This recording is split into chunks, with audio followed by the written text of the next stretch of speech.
Pakistan's military has been engaged in a standoff with militants. The situation unfolded after armed insurgents hijacked a train in Baluchistan.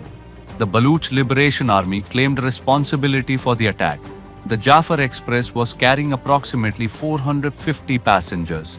The train was en route from Quetta to Peshawar when gunfire erupted. This occurred as the train passed through a tunnel. The militants reportedly used women and children as human shields. By early Wednesday morning, 155 hostages had been rescued. 27 militants were killed during the operation. Video footage showed rescued individuals reuniting with their families, visibly shaken but relieved. One woman described the chaos as akin to a day of judgment. She managed to escape gunfire and walked for 2 hours to safety. Passenger Mohammad Ashraf reported seeing over 100 armed militants on board.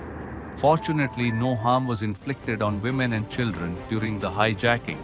Tragically, at least 10 people, including security personnel, have lost their lives. Security sources indicated that militants were in contact with handlers in Afghanistan.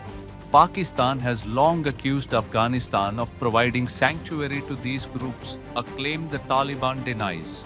Many injured hostages are receiving medical treatment.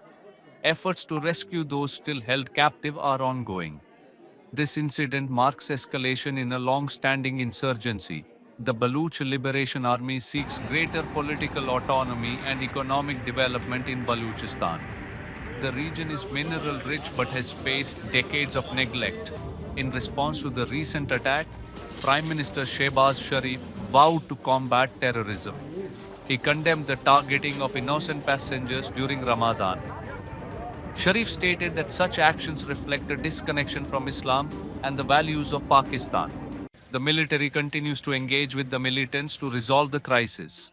The rescue operation has brought into light the persistent challenges faced in the region.